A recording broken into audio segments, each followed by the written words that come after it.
यहाँ पर आपका जो है रैली निकला है, यहाँ पर पूरी प्रचार हो रही थी आपकी, क्या बताना चाहेंगे कि कहीं ना कहीं लोग जो है बहुत सारी पार्टी खड़ी हो रही है, उसमें एक आप भी है जो सीपीआईएम से खड़े हुए हैं, क्या बताना चाहेंगे जो ये आज प्रेस कॉन्फ्रेंस के द्वारा? नमस्कार, मी संगीता कांबळे या 143च्या महानगरपालिकेच्या निवडणुकीमध्ये मार्क्सवादी कम्युनिस्ट पक्षाची उमेदवार आहे आणि येत्या 15 तारखेला ही निवडणूक होणार आहे आपल्याला सगळ्यांना माहिती आहे। आज आमची रॅली झाली, आमच्या रॅलीसोबत इतर पण लोकांची रॅली झाली, पण आमच्या रॅलीमध्ये आणि त्यांच्या रॅलीमध्ये बाकीच्या पक्षाच्या रॅलीमध्ये खूप फरक आहे। आमच्या रॅलीमध्ये कुठल्याही भारतीय लोकांना आम्ही बोलवत नाही, पैसे देण्याचं घेण्याचं आमच्याकडं हे आमच्या पक्षात काही नसतं आणि स्वच्छ आणि पारदर्शक काम हे खाली एकदम शाखापासून ते वर केंद्रीय स्तरापर्यंत फक्त आमच्याच पक्षाचं आहे। बाकीचे सगळे जे पक्ष तुम्ही बघाल तर फक्त सत्तेसाठी आणि खुर्चीसाठी पाहिजे ती तडजोड करायला तयार आहेत। ते आयुष्यभर एकमेकाच्या विरोधात लढतात। ते आता आपण बघितलं असेल की मिळून एकत्र सत्तेसाठी एकत्र आलेले आहेत, त्यांना कुठल्याही परिस्थितीमध्ये सत्ता घ्यायचे हातात आणि त्यासाठी पाहिजे त्या गोष्टी त्या करायला लागल्यात। त्यांनी धंदा समजले निवडणूक म्हणजे, आणि आमचं तसं नाही। आम्ही बाबासाहेब आंबेडकरांनी दिलेली जी लोकशाही आहे, जे संविधान आहे, या संविधानानुसार आम्ही ही लोकशाही उत्सव म्हणून बघतो या निवडणुकीला। आणि या विभागाचे जे काही प्रश्न आहेत, या विभागातल्या 143च्या नागरिकांचे जे वर्षानुवर्षीचे जे प्रश्न पकडलेले आहेत, 15-15 वर्ष सत्तेत राहून सुद्धा जे सुटले गेले नाहीत, ते सोडवण्यासाठी यावेळेला आम्ही लाल बावट्याच्या वतीने निवडणुकीला आम्ही सामोरं जातोय। आमच्या इथं आपल्या समोर मार्क्सवादी कम्युनिस्ट पक्षाच्या नेत्या कमलेश आरमेट इथं आहेत, जनवादी महिला संघटनेच्या आमच्या नेत्या, मुंबईच्या महासचिव रेखा देशपांडे इथं आहेत।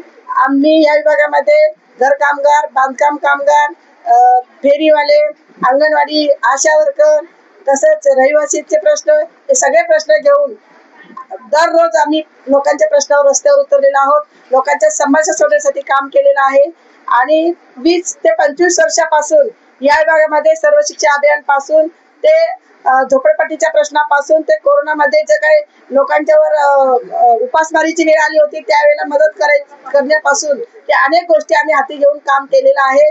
नक्की विश्वास आहे मला की या विभागातील लोक साथ देतील आणि प्रचंड मताने बहुमताने निवडून आणतील असा विश्वास आहे। आणि म्हणून आपल्या माध्यमातून मी एवढंच सांगू इच्छिते, बाकीच्या ठिकाणी जे बाकीच्या पक्षामध्ये जे चाललेलं आहे, गोडबंगाल चाललेलं आहे, सगळं जे चाललंय ते चांगलं चाललेलं नाही। अनेक ठिकाणी आपण बघितलं असेल, दबाव टाकून पैसे देऊन बिनविरोध निवडून आणले जाते। काही वेळा आपण हे बघितलं असेल की एक सत्ताधारी लोकांना 50-50 आमदारांना फोडून एका आमदाराच्या पाठीमागे करोडो रुपये देऊन आमदार खासदार फोडले जातात, नगरसेवक फोडले जातात आणि स्वतंत्र केले जाते। लोक आता ह्या सगळ्या गोष्टीला कंटाळलेले आहेत आणि म्हणून आता लोकांचा विश्वास आहे की मार्क्सवादी कम्युनिस्ट पक्ष हा एकमेव भक्कम पर्याय आहे।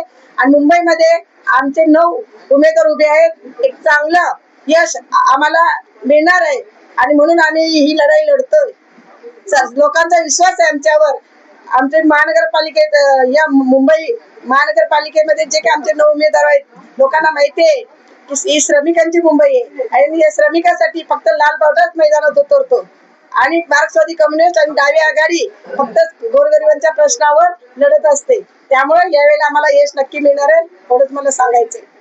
16 तारीख को अगर आपकी जीत हो जाती है तो ऐसे कौन से 5 काम है जो आप जीतने के बाद करने वाले हैं? एक तो नाल्याचा जो प्रश्न आहे, महाराष्ट्र नगरचा जो मोठा प्रश्न आहे, त्याच्यामध्ये 60% समस्या या नाल्याबाधित लोकांच्या आहेत आणि या नाल्याबाधित लोकांच्या मध्ये फक्त 10% कुटुंब 1400 कुटुंब बाधित होत आहेत आणि 10% पात्र झालेत, बाकीचे सगळे बेघर होणार आहेत। जर मी 16 तारखेला निवडून आले, लोक विजयी झाले, तर या पहिला प्रश्न नाल्याचा सोडवण्याचा माझा मानस आहे। दुसरा, हॉस्पिटल जे आहे डिलिव्हरीचं, हे हॉस्पिटल सुरू करून तिथं 24 तास इथं सुविधा उपलब्ध असतील, आयसीयू सारखे हॉस्पिटल, आयसीयू वगैरे उपलब्ध असेल, असे एक हॉस्पिटल या ठिकाणी असावं आणि ते डिलिव्हरीचं जे हॉस्पिटल आहे ते सुरू करण्याचा आमचा मानस आहे। तिसरा जो विषय आहे, तिकडच्या पूर्ण विभागामध्ये शौचालय नाही, महिलांना मूलभूत सुविधा नाही, अशा परिस्थितीमध्ये ताबडतोब हे काम हाती घेऊन जेवढे जिथं जिथं मागणी असेल तिथं पुरेसे शौचालय पुरवण्याचं काम माझं असेल. पिण्याच्या पाण्याचा प्रश्न आहे. पिण्याचं पाणी रात्री 1 वाजता येतं, 1 तास येतं आणि लगेच जातं, अशा लोकांच्या तक्रार आहेत. तर पिण्याचं पाणी मुबलक आणि स्वच्छ मिळावं यासाठी मी काम करणार आहे. आणि या विभागातले जे स्वच्छता आहे, गटारे भरलेले आहेत, कचरा भरलेला आहे आणि बकाली व्यवस्था झालेली आहे, याचाच पूर्ण कायापालट करायचं आहे. मराठी शाळेची जी इमारत आहे, ती इमारत मानपूर स्टेशनची 4 वर्ष झाली पाडलेली आहे, ती बांधली गेलेली नाही. हे सुद्धा इमारत उभी करून मराठी शाळेची चांगल्या दर्जाची शाळा शिक्षण व्यवस्था निर्माण होईल यासाठी मी प्रयत्न करणार आहे. आणि शताब्दी हॉस्पिटल जे खाजगीकरण केलं जात आहे सत्ताधाऱ्यांच्याकडून, आणि ते खाजगीकरणामुळं त्या इकडे जे मानपूर गोवंडी चेंबूर विभागामधल्या लोकांच्या आरोग्याचा मोठा प्रश्न इथं उपस्थित होणार आहे. तर खाजगीकरण रोखणं हा सुद्धा माझा महत्वाचा मुद्दा आहे आणि त्याच्यासाठी मी काम करणार आहे. जहाँ एक तरफ नेशनल और सेंट्रल पार्टी है, इतनी बड़ी पार्टी आपके अपोजिट में खड़ी है, तो आप जनता को किस तरह विश्वास दिलाएंगे कि आपको वोट करें? आमची पण पार्टी राष्ट्रीय पार्टीच आहे आणि म्हणून 1 नंबर आमचं बटन आहे. राष्ट्रीय पार्टी आहे त्यामुळे. आणि बाकीचे सगळे पक्ष ते फक्त एकमेकाचे पाय ओढून ते मोठे झालेले आहेत. आमचा एक पक्ष असा राष्ट्रीय पक्ष आहे, तो मजबूतीनं लोकांच्या समस्या सोडून मजबूतीनं उभा आहे. सगळ्यांच्या मान ठेव म्हणजे सगळ्यांच्या डोक्यावर पाय ठेवून उभे आहे, मजबूत नागरिकांच्या आधारावर. तर आमचा सुद्धा राष्ट्रीय पक्ष आहे आणि लोकांचा विश्वास आहे की काम जर कोण करू शकत असेल तर ही व्यक्ती करू शकते, काम जर करू शकत असेल तर हा पक्ष करू शकते. लोकांचा विश्वास आहे. जेव्हा आम्ही एरियामध्ये फिरते विभागामध्ये जेव्हा आम्ही रॅली घेऊन गेलो, अनेक ठिकाणी लोकांच्या डोळ्यात आम्हाला दिसत होतं. अनेक ठिकाणी लोक चांगल्या पद्धतीने स्वागत आमचे करत होते, एकदम मन भरून बोलत होते. त्यामुळे नक्की लोकांचा आमच्यावर विश्वास आहे आणि या विश्वासच आमचं या निवडणुकीला सामोरं जायचं भांडवल आहे. बाकीच्या लोकांच्याकडे भरपूर पैसे आहेत आणि त्यांचे ते भांडवल आहे, पण आमचा लोकांचा विश्वास हेच आमचं भांडवल आहे, हीच आमची संपत्ती. 2-3 काम ऐसा गिनवाइए जो बड़े हो, जिन्हें नगर सेवकों को करना चाहिए, आपने किया बिना नगर सेवक के पद पे रह के। यहाँ पे जो शौचालय का निर्माण करना चाहिए था, वो शौचालय निर्माण नहीं हुआ था. तो खंडोबा मंदिर के पास जो शौचालय था, वहाँ पे लोगों को शौचालय नहीं था. तो हमने बहुत टाइम लेटर लिख के वो बनाने का काम किया और अभी भी करने की जा रही है. दूसरा जो हॉस्पिटल, जो डिलीवरी का हॉस्पिटल जो बनना चाहिए, उसके लिए हम काम कर रही है. इसके लिए हम लोग अनशन किया और वो शुरू करने के लिए हम कोशिश कर रहे हैं. जो ये जो फेरी वाला का मुद्दा है, फेरी वाला का कोरोना के बाद लोगों का काम धंधा डूब गया था. लोग बहुत बेहाल हो गए थे. ऐसी स्थिति में फेरी वाला का 6-6 महीना काम धंधा डूब गया था. घर कामगार का धंधा डूब गया था.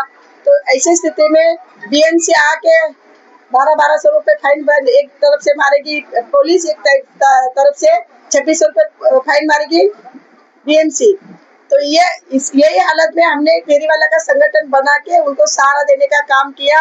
और गुनहगार नहीं है फेरी वाले, ये सरकार को बता के उनको हम लोग हमेशा के लिए मार्केट के लिए हम लोग कोशिश कर रहे हैं. और एक टाइम अभी फेरी वाला का जो लड़ाई है, जब भी लोग बोलते हैं कि आप लोग जाएंगे रास्ते में, तो जो फेरी वाला का नाम आएगा तो संगीता कामले का और ये सीपीएम का नाम आ जाएगा.